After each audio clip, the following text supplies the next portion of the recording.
What's up? What's poppin'? What it is, what it do, YouTube? What's crack-a-lackin'? It's your boy Vince Rashad here to talk real quick about this this article I read.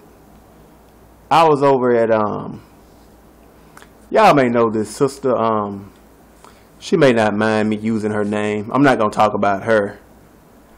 I might talk about her a little bit. Her name's Tacina223, Haitian sister.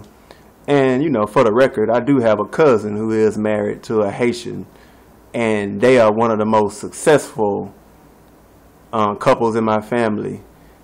She's a female. Her name is Celeste. And I forgot his first name, but his last name is Valjean. He's basically a surgeon. And my husband is a psychologist with a doctorate. And they got one baby. And she was 40 before she got pregnant. You would think that two niggas that smart, them are the black folk who need to be having more children, you know. But they got one baby between them, you know, and they're a happy couple so far. He's 44 and she's like 42 now. But I'm gonna get into it. I ran into this article. Actually, I seen over at Tacina23's in one of her videos, there was somebody who left something very interesting in her comment section. And they said that 80% of Jamaican babies was being born out of wedlock. And, you know, I got to digging around on Google and DuckDuckGo. Please check out DuckDuckGo.com. That's a better search engine than Google because it protects your privacy. They don't keep up with your searches, so they say. You know, Google will share your information with private companies and the government. But I got to doing some homework over at Google, and, you know, I found out this was true. That 5 out of 6, about 83% of Jamaican children was being born to single mother homes. Now, there was a bunch of programs implemented in Jamaica that were pretty much similar to what we have here in the United States. They pretty much encouraged women to, you know, not directly, but, you know, fuck who you want to fuck. And they built abortion clinics everywhere. You know, so many Jamaican children are being aborted.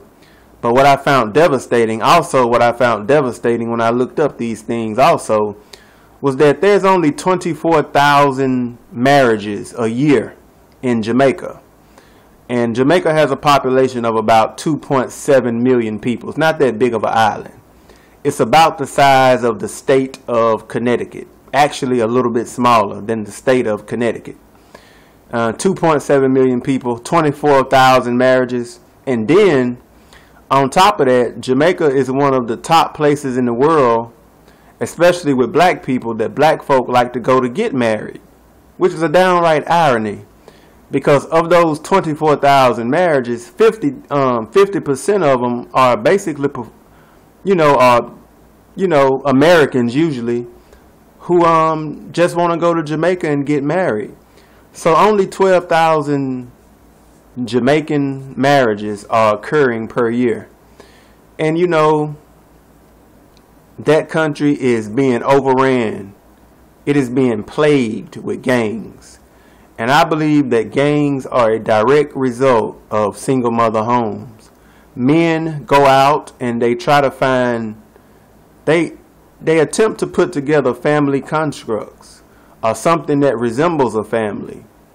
And they find that union, that togetherness, and that brotherhood, no matter how wicked, crooked, twisted, and backward it may be. You know, they find this in street gangs, you know, a sense of family, you know, in America. That's what gang members say. What up, fam? What up, cuz? What up, bruh? You know, what a little sister at? You know, they talk to each other like family members. But, you know, it's just sad because that country is racked with epidemic poverty, crime, rape, drugs, you know, I think somewhere in the range of 1,600 murders a year, and you know, happen in that country. 1,600, in just a population of 2.7 million people. If you do the math on that, you'll probably find out that somewhere in the range of 1 out of every 1,000 people are being shot and killed.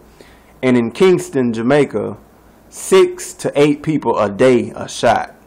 You know, it's just, it's downright horrible. But it shines a, you know, an even bigger light on the matriarchal culture of black women.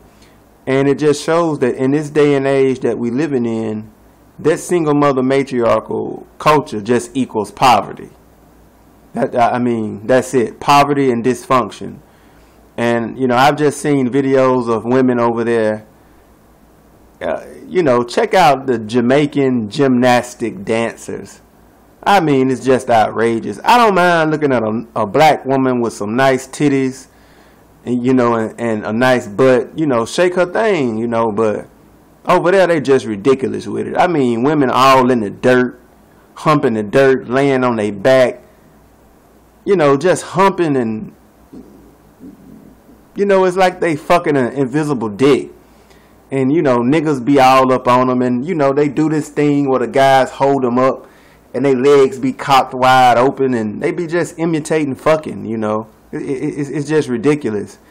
And if you specifically remember on that movie Belly with DMX and Nas, you remember that part where DMX went to Jamaica, you know, where he hooked up with Ox.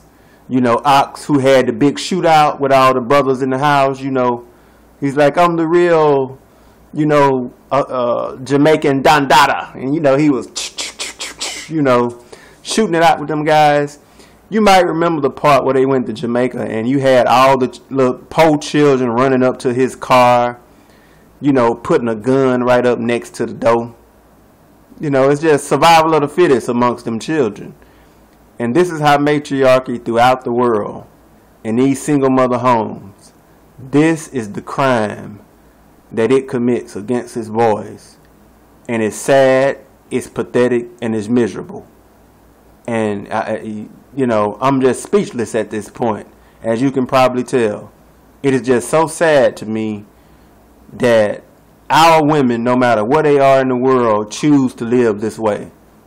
And they don't recognize nothing as being wrong with it. And in the overall spirit of things, it makes us inferior. It makes us backward. It keeps us poor and powerless. And sadly, I just have to say that, you know, to our women, this is normality. This is normality. And that's so pathetic. It's your boy Vince Rashad, man. Check out the article in the description box. I'll let you read about it yourself. You ain't got to take my word for it. Holla at y'all, man.